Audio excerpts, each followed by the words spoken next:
In the silent alleys of Córdoba, curiosity turns dangerous when the watcher steps out of the dark. Chapter 2. The Watcher in the Dark. The wind shifted. Zayd felt it first, not on his skin, but somewhere deeper, like a quiet warning echoing through his bones. His fingers tightened around the hilt of the small dagger at his belt, though he did not draw it, not yet. Beside him, Layla barely breathed. The narrow street behind them lay half drowned in shadow. A single lantern flickered against the stone wall, its flame trembling as if it too sensed something unseen. The soft murmur of the river seemed distant now, replaced by a silence that pressed heavily against the ears. "Did you hear that?" Layla whispered. Zayd nodded slowly. Yes, another step.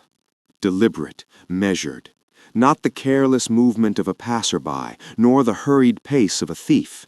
Whoever stood behind them wanted to be heard.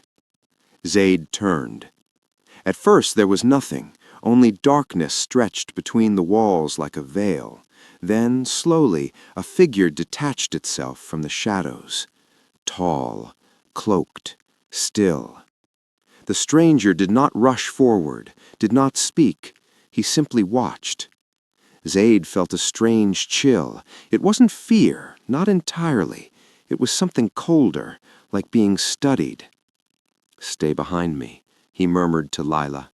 Layla did not argue, but her hand tightened around the strap of her satchel. "Zayd, we should leave." "Not yet." The figure took one step forward, and the lantern light brushed against his face, just enough to reveal sharp features and eyes that gleamed with unsettling calm. "You are far from your place, young seekers," the man said quietly.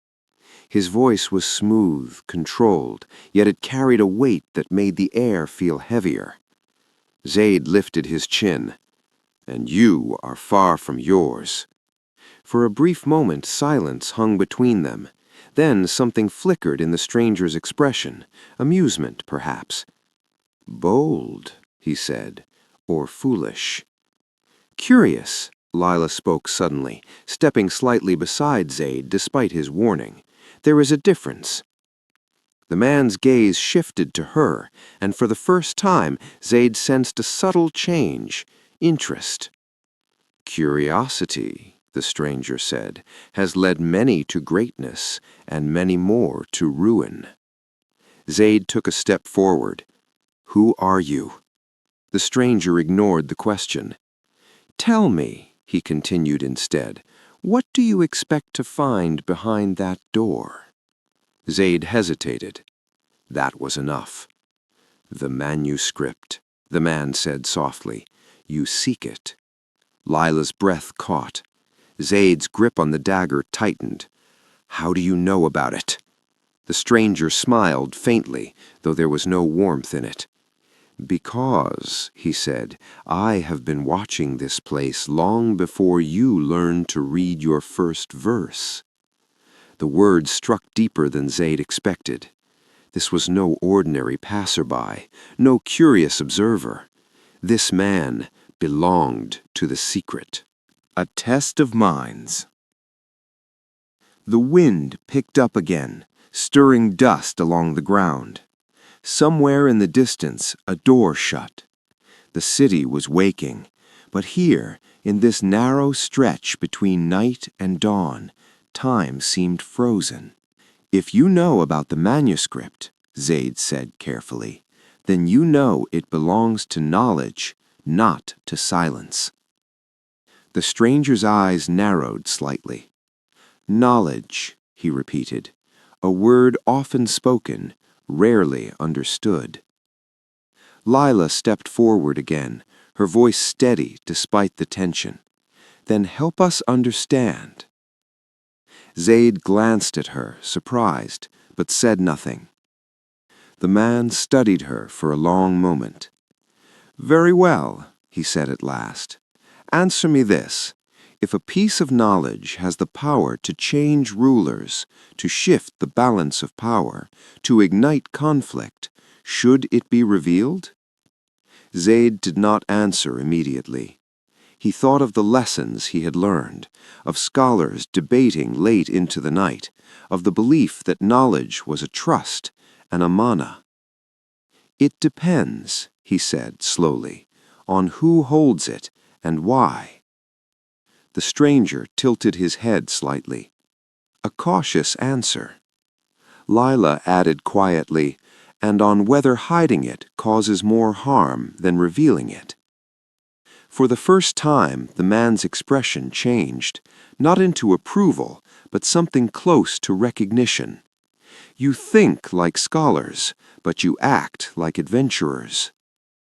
Zayd allowed himself a small smile. "Maybe we are both." The hidden door. Without warning, the stranger stepped aside. "Then prove it," he said. Zayd frowned. "What do you mean?" The man gestured toward the carved wooden door behind them. "The patterns," he said. "You believe they hold a code." Zayd turned, his heart pounding again, this time with focus. The geometric carvings stretched across the surface in perfect symmetry, interlocking stars, lines, and repeating shapes. Beautiful, but also deliberate. He traced them again, slower this time. Not decoration, structure. "Layla," he whispered, "the stars, they're not just patterns. Look at the intersections." Layla leaned closer. "They form a sequence." "Yes." Zayd's mind raced. He remembered a lesson, numbers hidden within shapes, knowledge encoded in art. 7, 5, 3, he murmured. "It's a sequence." The stranger watched in silence. Zayd pressed specific points along the carving, following the pattern. For a moment, nothing happened. Then, a soft click. Layla gasped. The door shifted slightly, as if releasing a breath it had held for centuries. Zayd stepped back, stunned. "You knew," he said, turning to the stranger. The man shook his head slightly. "No, I only knew it could be opened by the right minds." A warning. The door creaked open just enough to reveal darkness within. Cold, silent, waiting. Zayd felt the pull instantly, the same feeling he had on the minaret. Stronger now, real. He stepped forward. "Stop."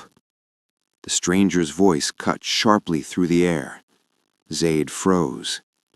"If you enter," the man said, his tone no longer calm but firm, "you will not simply be seeking knowledge." Zayd turned. "Then what will we be doing?" The man's eyes hardened. "You will be choosing sides." A long silence followed. Layla looked at Zayd. "What does he mean?" Zayd didn't answer right away. Instead, he looked at the open door, then back at the stranger. "Why are you telling us this?" For a moment, the man said nothing. Then he replied quietly, "Because once you step inside, others will begin to look for you." Zayd felt a chill run through him. "Who?" he asked. The stranger stepped back into the shadows, his figure beginning to fade into darkness once more. "Those," he said, "who believe knowledge should never be free." And then he was gone. The threshold. The first light of dawn touched the sky, painting it in pale gold. Zayd and Layla stood in silence before the half-open door. The city behind them was beginning to wake. The world ahead of them was still asleep. Layla spoke first. "We can still leave." Zayd looked at her, then at the door, then back at the place where the stranger had stood. "No," he said quietly. "This is where it begins." He placed his hand on the door and slowly pushed it open. Darkness welcomed them. and somewhere deep within the library, something waited.